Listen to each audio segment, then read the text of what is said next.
ये देखो फिर से शुरू हो गई। मैं तो परेशान हो गई हूँ इस लड़की से। क्या हुआ माँ, क्यों इतना गुस्सा कर रही हो? गुस्सा न करूं तो क्या करूं? हाँ, कब से आवाज लगा रही हूँ लेकिन इन मैडम को एक बार में सुनाई कहाँ देता है। ओहो माँ, आप ही देखो ना, मैंने कितना सुंदर डिजाइन बनाया है, बस इसी में ध्यान लगा था मेरा, शायद इसीलिए आपकी आवाज सुनाई नहीं दी होगी। अच्छा बताओ क्या काम है, मैं ये बाद में पूरा कर लूंगी। कुछ काम नहीं, खाने की थाली कब से लगा कर रखी है, अब महारानी को फुर्सत मिल गई हो तो चलकर खा लो। अच्छा खाना खाना है, अब आप शुरू करो, मैं बस 2 मिनट में आऊं। हाँ हाँ पता है तेरे 2 मिनट। इतना कहकर हिना की माँ सुमित्रा गुस्से में वहां से चली गई और फिर खाने की मेज पर। अरे क्या हो गया, इतने गुस्से में क्यों हो भाग्यवान?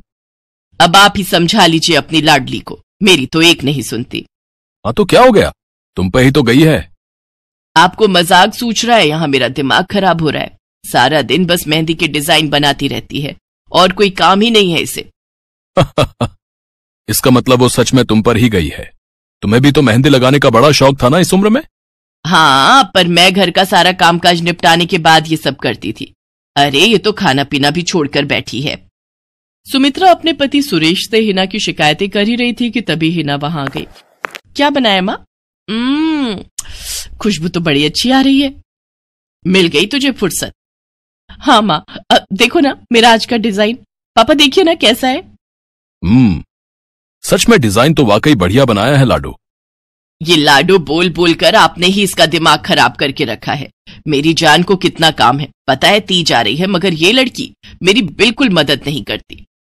ओहो, आज सिर्फ खरी खोटी ही सुनाओगी या कुछ खाना भी मिलेगा भाग्यवान? सुरेश की बात सुनकर सुमित्रा की हंसी निकल गई और उसे हंसता देख सभी लोग हंसने लगे। हिना अपने माता पिता की अकेली संतान थी। हिना को बचपन से ही मेहंदी के नए नए डिजाइन बनाने का बड़ा शौक था। वो कागज पर रोज कुछ न कुछ नया बनाने की कोशिश करती और फिर उसे अपने या अपनी माँ के हाथों पर लगाती। हिना के कॉलेज की पढ़ाई भी अब पूरी हो गई थी, तो अब उसके लिए रिश्ते आने भी शुरू हो गए थे। अरे सुमित्रा कहाँ हो, जल्दी आओ। क्या हुआ जी? जरा इस फोटो को तो देखो, कैसा है लड़का? दिखने में तो बहुत ही बढ़िया है। हाँ, वो कानपुर वाले फूफा जी है ना, उन्होंने बताया इस लड़के के बारे में। अपनी हिना के लिए कैसा रहेगा? लड़का काम क्या करता है और परिवार में कौन कौन है? फूफा जी बता रहे थे कि कानपुर में इनका अपना कारखाना है, वहां ये अपना दोने पत्तल और डिस्पोजल वगैरह बनाते हैं। ये अच्छा पैसा कमा लेता है, फूफा जी की रिश्तेदारी में है। हाँ, पर उससे पहले ये फोटो एक बार हिना को तो दिखा दो, उसे लड़का पसंद आ जाए तभी बात आगे बढ़ानी चाहिए ना। अरे हाँ, ये भी सही कह रही हो। लाडो, ओ लाडो, अरे कहाँ है बिटिया? सुरेश ने फौरन जाकर कमल की फोटो हिना को दिखाई तो हिना को भी कमल पसंद आ गया। उधर कमल को भी हिना पहली ही नजर में भाग गई और इस तरह से कुछ ही दिनों में कमल और हिना की शादी खूब धूमधाम से हो गई। शादी के बाद कमल और हिना अपनी गृहस्थी में बहुत खुश थे। फिर एक शाम। ये क्या लिख रही हो हिना? लिख नहीं रही हूँ, मेहंदी का डिजाइन बना रही हूँ। अच्छा, पर कागज पर क्यों? प्रैक्टिस तो रोज ही करनी होती है ना, तो इसीलिए कागज पर डिजाइन बनाती हूँ। अच्छा, अब जरा दिखाओ तो सही। अरे वाह, ये डिजाइन क्या सच में तुमने बनाया है? हाँ अच्छा है ना, अब मैंने और भी बनाकर रखे हैं, रुकिए मैं भी लेकर आती हूँ। हिना ने अपने बनाए सारे डिजाइन्स कमल को दिखाए जो कमल को बहुत पसंद आए और उसने हिना की खूब तारीफ की। सब कुछ अच्छा चल रहा था और ऐसे ही हंसी खुशी दिन बीत रहे थे। लेकिन फिर एक सुबह। हेलो, क्या हुआ राठी जी, इतनी सुबह सुबह फोन क्यों किया? सर आप जल्दी से आ जाइए, गजब हो गया, अपनी फैक्ट्री में आग लग गई है सर, सब कुछ जल गया सर, कुछ भी नहीं बचा सर, जल्दी आ जाइए आप। फोन पर अपने मैनेजर की बात सुनकर कमल के पैरों तले जमीन खिसक गई। फैक्ट्री पहुंचा तो देखा वाकई फैक्ट्री पूरी तरह से जल रही थी। तभी एक जलती हुई बड़ी सी लकड़ी कमल पर आ गिरी, जिसकी वजह से वो बुरी तरह झुलस गया। उसे फौरन अस्पताल पहुंचाया गया और यहाँ से सब कुछ बदल गया। फैक्ट्री के काम को बढ़ाने के लिए कमल ने हाल ही में कई सारी नई मशीनें लोन पर खरीदी थी। मशीनें तो नहीं बची, लेकिन लोन चुकाने के चक्कर में पहले कमल की गाड़ी बिकी और फिर घर। मजबूर होकर कमल और हिना किराए के मकान में रहने लगे थे। फिलहाल कमल की हालत ऐसी नहीं थी कि वो कोई और काम कर सके। ऐसे में हिना ने घर चलाने का जिम्मा उठाया और वो घर घर जाकर औरतों के हाथों पर मेहंदी लगाने लगी। हालांकि इस काम से उसे बहुत कम पैसे ही मिल पा रहे थे, लेकिन हिना फिर भी पूरी मेहनत कर रही थी। क्या से क्या हो गया ना हिना, मैं किसी काम का नहीं रहा, हम बर्बाद हो गए। मैंने कहा था तुम्हें रानी बनाकर रखूंगा, मगर मेरे रहते हुए भी तुम्हें कितना संघर्ष करना पड़ रहा है। ऐसा क्यों कह रहे हैं आप बिल्कुल चिंता मत कीजिए, देखना धीरे धीरे सब ठीक हो जाएगा। हिना चाहती थी कि वो अपना एक पार्लर खोले, लेकिन फिलहाल ये मुमकिन नहीं था। मेहंदी लगाने का काम भी सीजन पर ही मिल पाता था, तो अब दिक्कत खाने पीने की भी होने लगी। ऐसे में हिना ने एक सेठ के घर मेड का काम करना शुरू कर दिया। और फिर एक दिन, सुन, तुझे कोई मेहंदी वाली पता है क्या? क्यों मैडम? अरे वो तीज आ रही है ना, तो मेहंदी लगवानी थी। हाँ, बाहर इतनी गर्मी है, अब ऐसे में कौन बाहर जाए, तो घर पर ही आकर कोई लगा दे तो बढ़िया रहेगा। अब हाँ मैडम, मैं बहुत अच्छी मेहंदी लगाती हूँ, आप मुझसे लगवा लो। ना ना ना, अगर खराब कर दी तो? तीज की पार्टी है मेरे यहाँ, मेहंदी तो बढ़िया ही लगवानी है मुझे। मैडम आप बिल्कुल चिंता मत कीजिए, और रुकिए, मैं अभी आपको कागज पर मेहंदी का डिजाइन बनाकर दिखाती हूँ, फिर आगे आप ही तय करना। इतना कहकर हिना ने फौरन एक कागज लिया और कुछ ही देर में उस पर एक बहुत ही सुंदर मेहंदी का डिजाइन बना दिया। और फिर, अरे वाह, ये तो सच में बहुत सुंदर है, बिल्कुल नया और बहुत ही खूबसूरत डिजाइन है। अब तू ये डिजाइन मेरे हाथ पर भी सेम टू सेम लगा देगी ना? हाँ मैडम, आप मुझ पर विश्वास कीजिए, मैं बचपन से ये करती आई हूँ। उस दिन हिना ने पूरे मन से अपनी मालकिन के दोनों हाथों पर मेहंदी लगाई। हिना ने जो डिजाइन बनाया था वो एकदम नया था और सुंदर भी। फिर अगले दिन, नमस्ते साहब, वो आपको कुछ? हाँ, मैं तुम्हारा ही इंतजार कर रहा था। ये कल शिवानी के हाथों पर तुम ही ने मेहंदी लगाई थी ना? जी साहब, मैंने ही लगाई थी। अब कोई गलती हो गई क्या मुझसे? नहीं, ऐसी कोई बात नहीं है, बस ये जानना था तुमसे कि मेहंदी का वो डिजाइन कहाँ से देखकर लगाया तुमने? कहीं से नहीं साहब, वो तो मैंने खुद से सोचा था, मैं कभी कहीं से देखकर डिजाइन नहीं बनाती। अच्छा, अगर ऐसा है तो जरा ये कागज और जरा इस पर एक मोर की थीम पर बेस्ड एक डिजाइन बनाकर दिखाओ, पर याद रहे डिजाइन बिल्कुल नया होना चाहिए। जी साहब, बस 2 मिनट दीजिए। हिना ने बस कुछ मिनटों के अंदर वो करके दिखा दिया, जिसे देखकर उसका मालिक साहिल मल्होत्रा हैरान रह गया। वाह, सच में कमाल है ये तो। अब तुमने डिजाइनिंग सीखी है क्या कहीं से? नहीं साहब, सीखी तो नहीं, लेकिन मुझे बचपन से ही शौक है मेहंदी लगाने का, तो बस इसीलिए। समझ गया। देखो हिना, तुम्हारा हुनर लाजवाब है और तुम्हें अपने इस हुनर को ऐसे बेकार नहीं जाने देना चाहिए। जी मतलब? तुम्हें पता है ना, मेरी फैक्ट्री में लेडीज कपड़ों के लिए कपड़ा बनता है, लेकिन काफी समय से मैं परेशान हूं, क्योंकि सूट साड़ियों वगैरह के लिए मेरे पास नए डिजाइन्स की कमी पड़ गई है। लेकिन अब लगता है ये कमी नहीं रहेगी। बोलो, बतौर डिजाइनर मेरे लिए काम करोगी तुम? जी साहब, बिल्कुल करूंगी। ये हिना के लिए सपने के सच होने जैसा था। अब वो काम वाली बाई से एक डिजाइनर बन गई। वो साहिल की फैक्ट्री में बनने वाले कपड़ों के लिए हर रोज नए नए डिजाइन्स बनाने लगी, और इसके बाद साहिल के फैक्ट्री में बनने वाले कपड़े की डिमांड काफी बढ़ गई, और इसके चलते हिना को भी उसके काम की बढ़िया सैलरी मिलने लगी। हिना अब अपनी कमाई से न सिर्फ अपना घर खर्च चलाने लगी, बल्कि उसने शहर के बढ़िया डॉक्टर से कमल का इलाज भी कराया, जिससे कमल बहुत जल्दी ठीक हो गया और उसने भी काम करना शुरू कर दिया।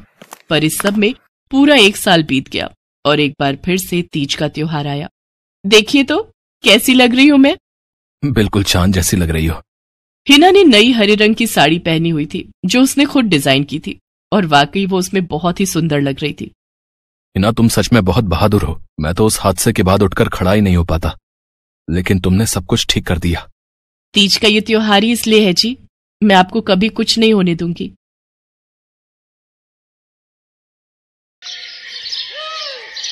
मीरा, ओ मीरा, चल तो जल्दी से आटा गूंथ दे, मैं फटाफट रोटियां सेक दूंगी। नहीं माँ, मैं नहीं गूंथ पाऊंगी, मैंने मेहंदी लगा ली है हाथ पर।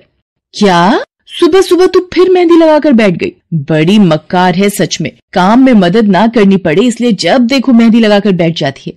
चल जल्दी से हाथ धोकर आ मेरे पास, मुझे काम पर जाने के लिए देर हो रही है। माँ बस आज कर लो ना, देखो ना मैंने कितनी मेहनत से कितना सुंदर डिजाइन बनाया है। लेकिन जैसे ही उसकी नजर मीरा के हाथों पर पड़ती है, उसका गुस्सा पल भर में गायब हो जाता है। वो मीरा से कहती है, अरे वाह मीरा, तूने तो बड़ी सुंदर मेहंदी लगाई है। हाँ माँ, वो शांति दीदी ने मुझे एक किताब दी थी कल, उसमें बड़े सुंदर सुंदर डिजाइन बने हैं, बस उसी में से देखकर लगाई है मैंने। सुंदर है ना? हाँ बहुत सुंदर है। अरे लेकिन मुझे तो ओफो, फिर लगा लिया ना तूने बातों में। पहले से ही देर हो रही है, ऊपर से तू भी मेहंदी लगाकर महारानी जैसे बैठ गई है। माँ, तुम इतना परेशान क्यों होती हो? 1-2 घंटे में जब मेरी मेहंदी सूख जाएगी तो मैं घर के सारे काम कर दूंगी। मीरा की बात मानकर कावेरी काम पर चली जाती है। वो एक बड़ी सोसाइटी के घरों में काम करती थी और इसी काम से कावेरी और मीरा का गुजारा चलता था। कावेरी के पति की कई साल पहले एक सड़क हादसे में मौत हो गई थी। तब से कावेरी पर ही सारी जिम्मेदारी थी। मीरा भी घर के कामों में उसका पूरा हाथ बटाती थी। मीरा को मेहंदी लगाना बहुत पसंद था। उसने अपने घर के पीछे मेहंदी के कई सारे पौधे लगा रखे थे, जिनका वो बहुत ख्याल रखती थी। वो अपने हाथों से मेहंदी के पत्तों को पीसकर अपने हाथों में लगाने के लिए तैयार करती थी। फिर एक दिन, मीरा, हमें इस जगह पर थोड़ी मोड़ी खेती कर लेनी चाहिए। ये मेहंदी के पौधों से कुछ कमाई थोड़ी ही हो रही है, खेती कर लेंगे तो कुछ पैसे ही बन जाएंगे। नहीं माँ, मेरे मेहंदी के पौधों को हाथ भी मत लगाना। बाजार से मेहंदी खरीदने के तो पैसे हैं नहीं हमारे पास, अब इन्हें तो रहने दो। ये कहते हुए मीरा की आंखों में आंसू थे। कावेरी उसके सिर पर हाथ रखते हुए कहती है, मीरा, मैं जानती हूँ तुझे मेहंदी लगाना बहुत अच्छा लगता है, लेकिन बेटा अपनी हालत तो तुझे पता ही है ना, मैं कितनी मुश्किल से। माँ, सब समझती हूँ मैं, जाओ कर लो जो करना है। इतना कहकर मीरा रोते हुए वहाँ से चली जाती है। कावेरी को उसके लिए बुरा लग रहा था। वो मीरा की मेहंदी के पौधों को कुछ नहीं करती। ऐसे ही कई दिन गुजर जाते हैं। ज्यादा काम करने की वजह से कावेरी की तबीयत खराब रहने लगी। वो बहुत जल्दी जल्दी बीमार पड़ने लगी। तो मीरा ने उससे कहा, माँ, तुम रहने दो, तुम्हें बुखार है, रात भर सोई नहीं हो, मैं चली जाती हूँ काम पर। नहीं मीरा, तू कैसे? ना, नहीं, मैं ठीक हूँ, मैं जाती हूँ। कावेरी जैसे ही उठकर चलने की कोशिश करती है, अचानक उसे चक्कर आ जाता है। मीरा उसे सहारा देकर बिस्तर पर लिटा देती है और उससे कहती है, बस माँ, अब तुम आराम करोगी और काम पर अब से मैं जाऊंगी। कावेरी घर पर रहकर आराम तो कर रही थी, लेकिन वास्तव में उसे अच्छे इलाज की भी जरूरत थी, जिसके लिए पैसे थे नहीं। दूसरी तरफ अब हर रोज मीरा काम पर जाती और लौटकर घर के भी सारे काम उसे ही करने पड़ते थे। इस सब में उसे मेहंदी लगाने का बिल्कुल भी वक्त नहीं मिल पाता था। मीरा, कितने दिन हो गए तूने मेहंदी नहीं लगाई? हाँ माँ, बस मन नहीं कर रहा। अच्छा, मेहंदी लगाने का तेरा मन नहीं? मैं सब जानती हूँ। मैंने बिस्तर पकड़ लिया है और मेरी फूल सी बच्ची पर सारे काम पड़ गए हैं। अब बस बहुत हो गया आराम। मीरा, जा, तू जाकर मेहंदी लगा ले, आज मैं जाऊंगी काम पर। नहीं माँ, तुम कहीं नहीं जाओगी, मैं कर लूंगी सब। और मैं सच बोल रही हूँ, मैं बड़ी हो गई हूँ, ये मेहंदी का मुझे शौक नहीं। इतना कहकर मीरा काम पर जाने के लिए घर से निकल जाती है। कावेरी की आंखों में आंसू आ जाते हैं। मीरा सोसाइटी के कई घरों में काम करती थी। उन्हीं में से एक घर आरती का भी था। उसके घर पर तीज का त्योहार बड़े धूमधाम से मनाया जाता था। तीज की तैयारियों में मीरा भी मदद कर रही थी। इसी बीच, अरे ऐसे कैसे? मैंने सारे रिश्तेदारों को बुला लिया है, मेरी सारी फ्रेंड्स भी आने वाली हैं। मैं क्या कहूँगी उन्हें? फोन पर काफी देर बहस करने के बाद आरती फोन रख देती है। उन्हें उदास देखकर मीरा उससे पूछती है, क्या हुआ मैडम जी, आप कुछ परेशान लग रहे हो? हाँ मीरा, बड़ी मुसीबत हो गई। कल तीज का फंक्शन है, मैंने सबको मेहंदी लगवाने के लिए यहीं बुला लिया है और आखिरी मौके पर ये पार्लर वाली धोखा दे गई। कह रही है कल नहीं आ पाएगी। अब क्या होगा? इतनी जल्दी कौन तैयार होगा सबको मेहंदी लगाने के लिए? मैडम जी, वैसे मैं भी ठीक ठाक मेहंदी लगा लेती हूँ। अरे हाँ, कावेरी ने मुझे बताया तो था एक बार कि तुझे मेहंदी लगाने का बहुत शौक है। वैसे मुझे तो कोई परेशानी नहीं है, तू देख ले बेटा, बहुत सारे हाथ लगाने होंगे और मेहंदी बढ़िया लगनी चाहिए सबके। आप बिल्कुल चिंता मत करिए मैडम जी, मैं सब अच्छे से करूँगी। बहुत दिनों बाद मीरा के चेहरे पर खुशी थी। उसने घर पहुंचते ही मेहंदी के खूब सारे पत्ते तोड़कर पत्थर पर पीसना शुरू कर दिया। ये देखकर कावेरी ने मीरा से कहा, अरे मीरा, शाम हो गई है, अब मेहंदी मत लगा, मौसम भी ठंडा है बेटा। ये मेहंदी मैं अपने लिए नहीं पीस रही माँ, वो 5वें फ्लोर वाली मैडम जी है ना, कल उनके यहाँ लगानी है। अच्छा बेटा, पर ध्यान से बेटा, वो बड़े लोग हैं, कोई गलती ना हो जाए। माँ, तुम बिल्कुल चिंता मत करो, मेहंदी लगाने में मुझसे कभी कोई गलती हो ही नहीं सकती। मीरा खूब सारी मेहंदी तैयार करके अगले दिन आरती के घर पहुंच जाती है। वो अपनी मेहंदी को कोन में भरने लगती है कि तभी आरती की एक फ्रेंड आरती से, आरती, ये किसे बुला लिया तुमने? मैंने जिस पार्लर का नंबर दिया था तुम्हें, उससे बात नहीं हुई क्या? हुई तो थी, लेकिन उसने आखिरी वक्त पर मना कर दिया। तुम बिल्कुल चिंता मत करो, ये मीरा है, मेरी हाउसमेड है ना कावेरी, ये उसी की बेटी है, बहुत अच्छी मेहंदी लगाती है ये। ओफो आरती, तुम भी ना, पार्लर की बात अलग होती है, उन लोगों का मटेरियल ब्रांडेड होता है, मेहंदी के रचने की गारंटी मिलती है वहां से। और इसकी मेहंदी तो मुझे कुछ समझ नहीं आ रही, इस पर तो कोई लेबल तक नहीं है। अगर कुछ गलत रिएक्शन हो गया हाथों पर तो। आप बिल्कुल चिंता मत कीजिए मैडम जी, ये मेहंदी मैंने खुद पीस कर तैयार की है। मेरे पास बहुत सारे मेहंदी के पौधे हैं, इसमें कुछ भी ऐसा नहीं है जो आपके हाथों को नुकसान दे। ना भाई ना, सॉरी आरती, बट मैं अपने हाथों को लेकर कोई रिस्क नहीं ले सकती। तुम सब लगवाओ, मैं तो पार्लर जाकर ही लगवाऊंगी। इतना कहकर आरती की दोस्त शालिनी वहां से चली जाती है। आरती मीरा को इशारा देकर काम शुरू करने को कहती है। अरे वाह, मानना पड़ेगा, इस बच्ची ने कमाल की मेहंदी लगाई है।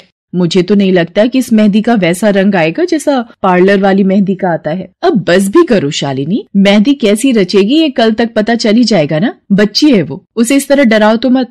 अरे मुझे क्या, मेरे हाथ कौन सा खराब होने वाले हैं, तुम ही लोग लगवाओ और तुम ही भुगतना। शालिनी गुस्से में वहां से चली जाती है। उसे पूरा यकीन था कि मीरा की मेहंदी रचेगी नहीं, साथ ही हाथों पर उसका गलत रिएक्शन भी हो सकता है, लेकिन जो हुआ वो इससे बिल्कुल अलग था। अगले दिन मीरा के घर पर। अरे मैडम जी, आप यहाँ? आपने तो आज काम पर आने के लिए मना किया था ना, मैं इसीलिए नहीं आई। हाँ, कल तुम कितना थक गई थी, इसीलिए मैंने आने को मना किया। मैं यहाँ तुम्हें काम पर बुलाने नहीं बल्कि किसी और काम से आई हूँ। अंदर नहीं बुलाओगी? अरे माफ कीजिएगा मैडम जी, आइए अंदर आइए। आरती को देखकर कावेरी भी बिस्तर से उठकर खड़ी हो जाती है। आरती के साथ उसकी दोस्त शालिनी भी थी। मीरा उन दोनों को पानी देते हुए कहती है, ये लीजिए मैडम जी, मेहंदी तो ठीक से रची ना मैडम जी? ये तुम्हें मैं नहीं, शालिनी बताएगी। फिर शालिनी अपने हाथ मीरा की तरफ बढ़ा देती है। उसके हाथों पर कई जगह छाले पड़े हुए थे। ये देखकर मीरा उससे कहती है, अरे ये क्या हुआ मैडम जी? मैंने तुमसे मेहंदी नहीं लगवाई, उल्टा तुम्हारा अपमान करती रही,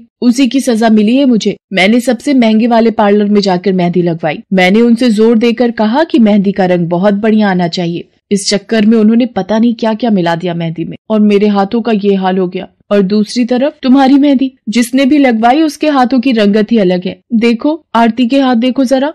आरती ने अपने हाथ आगे बढ़ा दिए, जिन पर मीरा के हाथों से लगी मेहंदी का बहुत ही अच्छा रंग चढ़ा था। फिर आरती कावेरी के पास जाकर उससे बोली, बस कावेरी, ये झाड़ू पोछा और बर्तन बहुत करवा लिए तुमने मीरा से, ये अब वो करेगी जो इसे करना चाहिए। जी क्या मतलब मैडम जी? ये अब मेहंदी लगाएगी सबके हाथों पर। हमारी एक दोस्त का अपना ब्यूटी पार्लर है, उसे मीरा का काम और उसकी मेहंदी की क्वालिटी बहुत अच्छी लगी। वो मीरा को अपने यहाँ काम देना चाहती है, अच्छे पैसे भी देगी वो मीरा को, और तो और वहाँ रहकर मीरा पार्लर के दूसरे काम भी सीख पाएगी। आरती की बात सुनकर कावेरी की आंखों में आंसू आ जाते हैं। वो हाथ जोड़कर आरती का शुक्रिया अदा करती है। मीरा भी बहुत खुश थी। अब न सिर्फ वो अपना मेहंदी लगाने का शौक पूरा कर सकती थी, बल्कि अच्छे पैसे कमाकर अपनी माँ का इलाज भी करवा सकती थी। एक समय की बात है, केशवपुर नामक गांव में सरला नाम की एक बूढ़ी विधवा औरत अपने बेटा बहू के साथ रहती थी। सरला की बहू जया स्वभाव से बहुत बुरी थी। वो रोजाना सरला से बात बात पर लड़ती रहती थी। सरला का पति किशन शहर में मजदूरी करता था, इसलिए वो कभी कभी ही गांव आ पाता था। किशन शहर से घर खर्चे के लिए पैसे भेजता तो 2 लिफाफे भेजता, एक अपनी माँ के नाम और एक अपनी पत्नी के नाम।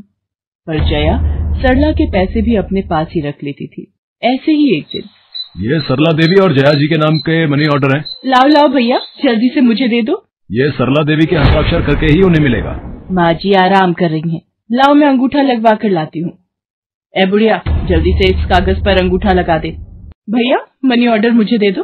जया सारे पैसे अपने पास रख लेती है और अपने और बेटे बिट्टू के लिए खाने पीने की चीजें खरीद लाती है। माँ बहुत भूख लगी है। ये देख मैं तेरे लिए कितने सारे पकवान लाई हूँ, पूड़ी, छोले, समोसे, कचौड़ी। चल हम दोनों मिलकर खाते हैं, मजा आ जाएगा। जया बहू, बहुत भूख लगी है, सुबह से कुछ भी नहीं खाया है। अगर थोड़ा सा कुछ खाने को मिल जाता तो। पता नहीं इस बुढ़िया को कितनी भूख लगती है, जब देखो हम माँ बेटे के खाने पर नजर लगाती रहती है। ये ले पकड़, आधी कचौड़ी दे रही हूँ, अब रात तक कुछ खाने को नहीं मिलेगा। और तुझे तो मैंने बोला था कि कपड़े धो देना, तेरे से अभी तक कपड़े नहीं धुले। ये कचौड़ी खाकर चुपचाप सारे कपड़े धो देना, नहीं तो मुझसे बुरा कोई नहीं होगा। बेचारी सरला कचौड़ी का एक टुकड़ा खाकर भला क्या पेट भरती। वो फिर से दोबारा काम पर लग जाती है। एक दिन किशन शहर से वापस आने वाला था। जया को पता था कि जब किशन सरला से पूछेगा कि वो उसे पैसे बराबर भेजता है तो उसे मिलते हैं या नहीं। ये बात सोचकर जया थोड़ा घबरा जाती है और वो सरला से कहती है, ओ बुढ़िया, अगर तूने अपने बेटे से कहा कि तुझे उसके भेजे हुए पैसे नहीं मिलते तो मुझसे बुरा कोई नहीं होगा। वो तो एक दिन रहकर चले जाएंगे, उसके बाद जो मैं तेरा हाल करूंगी ना, फिर तू देखती रह जाएगी। इसलिए अपने बेटे के सामने दुखड़े रोने की कोशिश मत करना। नहीं बहू, मैं किशन को कुछ नहीं कहूंगी।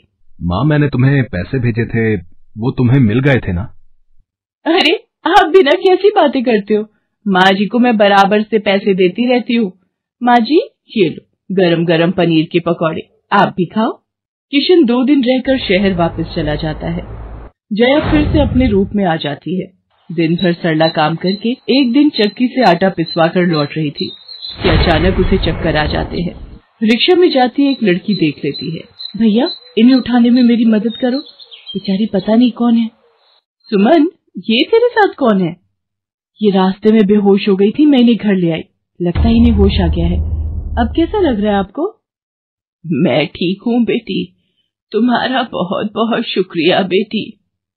माँ जी, आप इतनी भारी आटे की बोरी अकेले ही उठा कर ले जा रही थी, आपके बच्चे या कोई? सरला की आंखों में आंसू आ जाते हैं, वो रो पड़ती है। माँ जी, कोई परेशानी है तो आप हमसे कह सकते हो, मुझे लग रहा है आप बहुत परेशानी में हो। क्या करूं बेटी, मैं इस जीवन से हार गई हूँ। सरला के दुख का घड़ा फूट जाता है और वो सारा दुख सुमन और बाकी लड़कियों को बताती है। अब इस संसार में जीने की कोई इच्छा नहीं है मेरी। माँ जी, ऐसा मत सोचिए, आप जीवन से यूं निराश मत होइए। अब आप अपनी बहू के पास वापस मत जाना, आप यहाँ हमारे साथ रहो। बेटी, तुम बहुत अच्छी हो, भगवान तुम्हारा भला करे। तुम लोग यहाँ गांव में रहती हो क्या?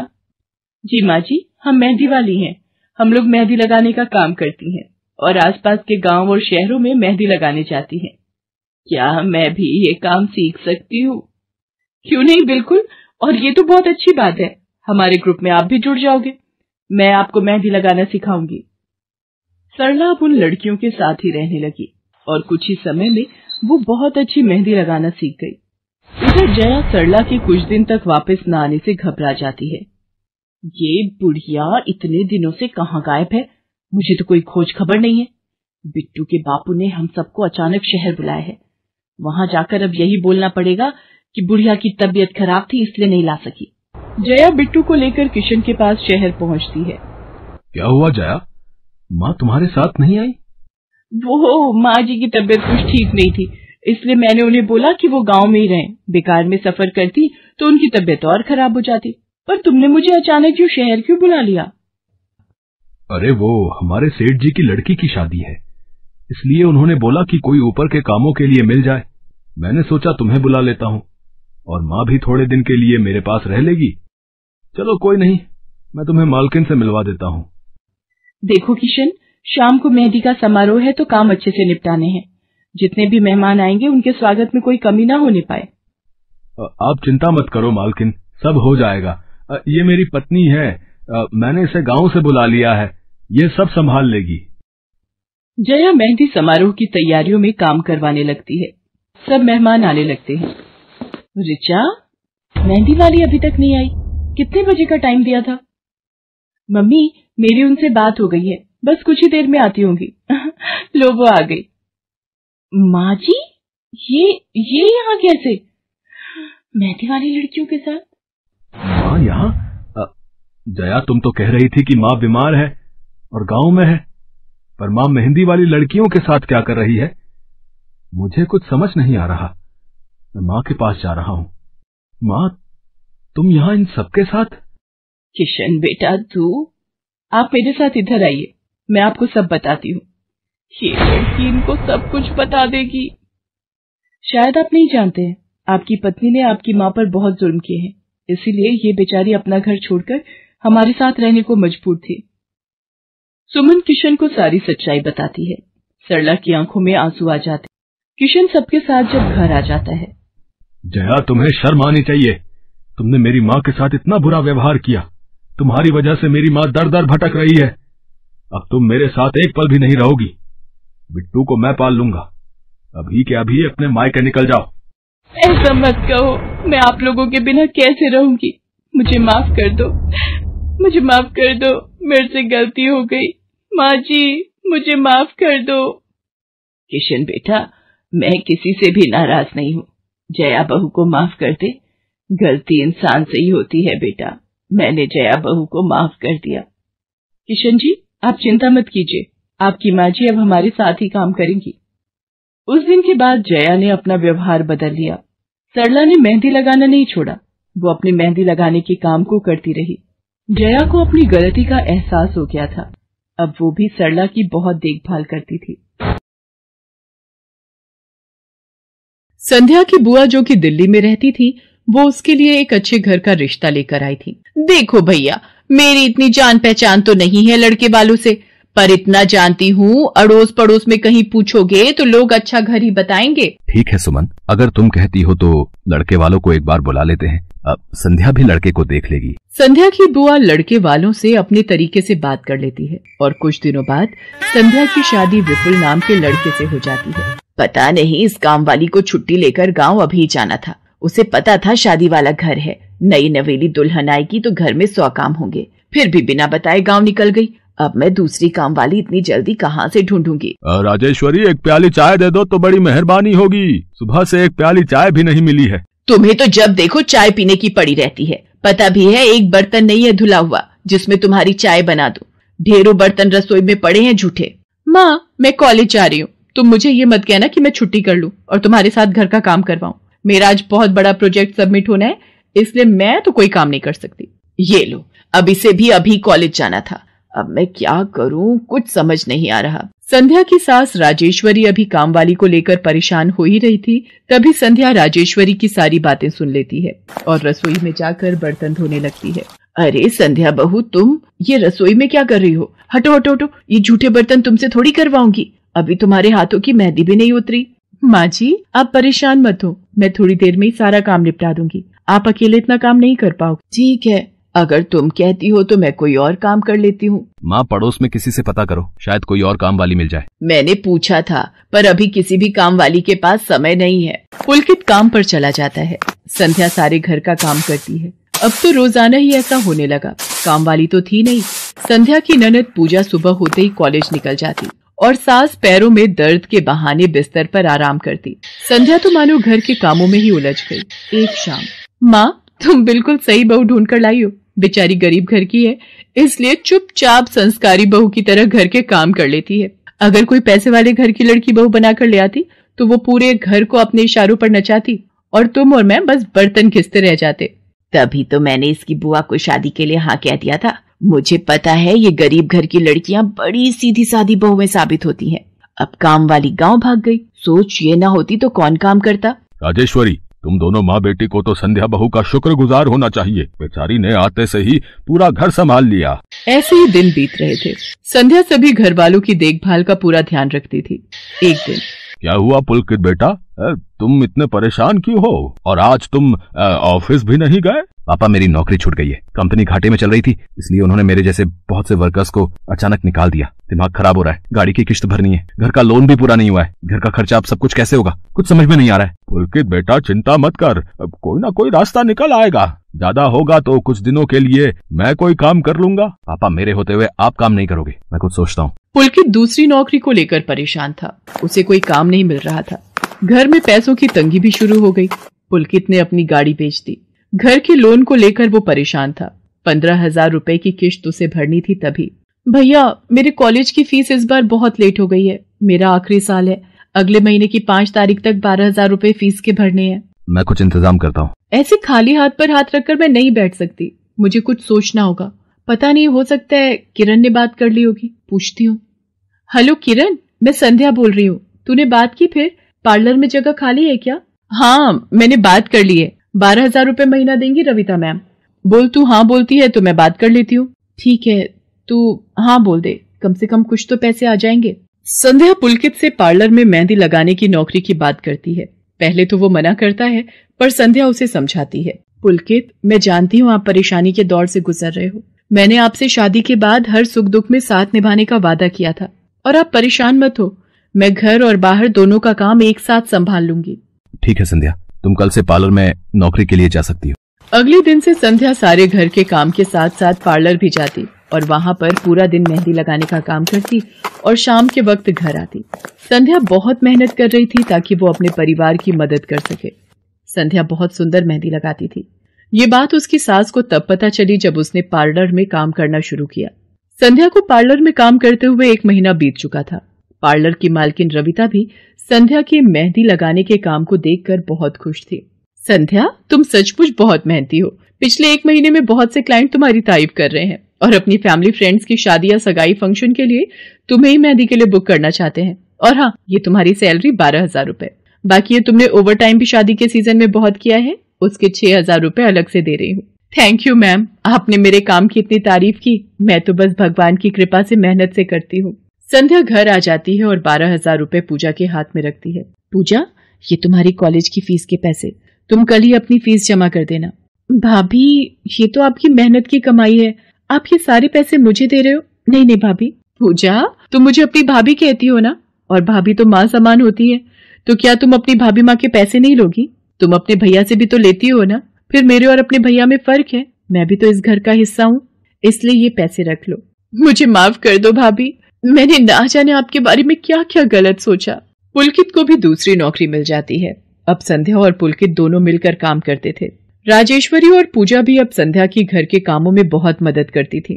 परिवार में खुशियां फिर से लौट आई थी।